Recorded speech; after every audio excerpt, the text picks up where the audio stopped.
গ্যাসের উপকার নিয়ে কিছু শিক্ষণীয় কথা সবাই মনোযোগ দিয়ে শোনেন। আসসালামু আলাইকুম। আমার বড় ভাই মিকাইল খান বুলবুলি আমার প্রায় প্রশ্ন করে যে ভাই তুমি নিয়মিত পেঁপে খাও। তা আমি আপনার এই পেঁপের উপকারিতা পাইছি বিদায় আপনার আমি অন্তত প্রতিদিন একটা পেঁপের অর্ধেক খাওয়ার চেষ্টা করি। আপনার আমি দীর্ঘদিন আপনার গ্যাসের সমস্যায় ভুগতেছি। ঢাকা আপনার 2-3টা পরীক্ষা করাইছি। কোন হাসপাতালে পরীক্ষা করেছ? ল্যাব 8 পরীক্ষা করছি। তা আপনার যে সমস্যা ধরা পড়ছে ওষুধ দেছে, তা খাই অতটা আপনার আমি ভালো হইনি। গ্যাসের জন্য কি টেস্ট করা হয়েছে, কি টেস্ট দিয়েছে ডাক্তারে? আপনার ওইটা কোলোনোস্কোপি দিছিল, তারপর আরো দুই একটা আছে আপনার ওইটা না দেখলে পরে আসলে বলা যাবে না যে কি কি। ওটা অত তো কত টাকা খরচ হয়েছে গ্যাসের? আপনার আমার 18-19 হাজার টাকার মতন খরচ হয়েছে। 18-19 হাজার। আচ্ছা, হঠাৎ একদিন আপনার পেঁপে খাইছি, পাকা পেঁপেটা খাওয়ার পরে ডাক্তারে যে চিকিৎসা দিছিল সেই ওষুধ খাই কি মনে হয়েছে? সে ওষুধ খাইছি অতটা ভালো না, মানে সাময়িক একটু ভালো লাগে, এই তো? একটু ভালো লাগে, পুরা জ্বালাটা একটু কমছিল। কারণ পেঁপে হঠাৎ করে পেঁপের উপকার কিভাবে পেলে তুমি? পেঁপের উপকারটা আপনার হঠাৎ পেঁপে এসে কিনে খাইছি, খাওয়ার পর আপনার মানে অনেকটাই ঠান্ডা, পেটটা ঠান্ডা, এবং পরের দিন টয়লেটটাও অনেকটাই ক্লিয়ার।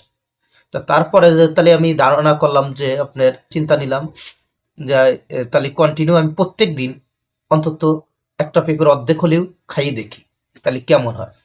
তো ওই প্রত্যেক দিন খাওয়ার পরে যে আমার একটা যে উপকার পাইছি, যে আমার পেটটা খুবই ঠান্ডা থাকে এবং পেটটা পরিষ্কার থাকে। মানে যে আপনার ভিতরে যে একটা পুরা জ্বালা, ওই পুরা জ্বালাটা আমি অনুভব করতে পাইনি। মানে ঠান্ডা একটা যে ফিল, যে একটা সুস্থ মানুষের যে একটা অনুভব, ওইটা আমার ভিতর তখন কাজ করে। আর আপনার যদি আমি পাকা পেঁপেটা না খাই 2-3 দিন, যদি একটু হাবিজাবি মানে তেলুক্ত যদি কোনো জিনিস খাই, তাহলে আমার ওই পোড়া জ্বালাটা বাড়ি যায়। তা আপনার আবার আমার ওই পাকা পেঁপেটা খাইতে হয়। তা পাকা পেঁপে আপনার যারা, বিশেষ করে আমি বলবো যারা আইবিএস রোগী বা যারা গ্যাসের অতিরিক্ত দীর্ঘদিন ধরে ভুগতেছেন, তাদের আমার পরামর্শ, তারা অন্তত একটা পেঁপে বা 2টি পেঁপে একটু খাই দেখেন। পেঁপের মূল্য তো খুব বেশি না, 50 টাকা 100 টাকা হলে আপনার একটা পেঁপে হয়ে যাবে। আপনি কত টাকাই তো খরচ করেন, আপনার তো এটা তো পরীক্ষা না যে আপনার 5,000 টাকা লাগবে না। আপনি বাজার থেকে একটা পেঁপে কেনেন 50 টাকা 100 টাকা দিয়ে কেনেন, কিনে প্রত্যেক মানুষ তো বিকেল বেলায় নাস্তা করে, দেখা যাচ্ছে 50 টাকা খাইয়ে ফেলে। তেলে ভাজা না খাইয়ে আপনি বলতে চাচ্ছেন যে পাকা পেঁপেটা খাওয়ার জন্য? হ্যাঁ, পাকা পেঁপেটা খালি আপনার অন্তত আমি এতটুকু বলবো যে আপনার পুরোপুরি নিয়ন্ত্রণ না হলেও অন্তত পুরা জ্বালাটা থাকবে না, আপনার পুরা জ্বালাটার থেকে আপনি মুক্তি পাবেন।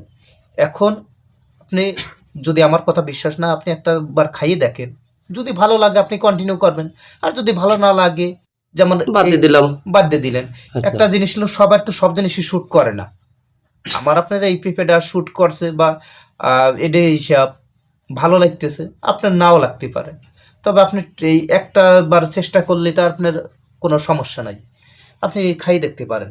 সেক্ষেত্রে আপনার আমার ধারণা যে আপনি ভালো ফিল করবেন, অন্তত পুরা জ্বালাটা, তীব্র পুরা জ্বালা যেগুলো, ওগুলো আপনার কমবে। এখন আপনি বলতে চাচ্ছেন যে 1 সপ্তাহ ওষুধ মানে অফ রেখে, ডাক্তার যা দিয়েছে সেটা দিক, কিন্তু 1 সপ্তাহ ওষুধটা অফ রেখে অন্তত একটা সপ্তাহ পেঁপে খাওয়ার জন্য বলতেছেন, তাই তো? একটা সপ্তাহ আপনি 2-3 দিন খালি আপনি বুঝতে পারবেন যে আসলে এদের এই সে ব্যাকফিটটা কেমন। আপনি 2-3 দিন খালি পরেই এটা আপনি এর একটা রেজাল্ট পেয়ে যাবেন। যাক, খুব মূল্যবান কথা বলছেন। তা আপনারা চাইলে এটা ট্রাই করতে পারেন। তো সবাই ভালো থাকবেন, আমি আশা করি যে আপনারা ভালো ফিল হবে আর কি। ভালো। তো ঠিক আছে, সবাই ভালো থাকেন, আল্লাহ হাফেজ।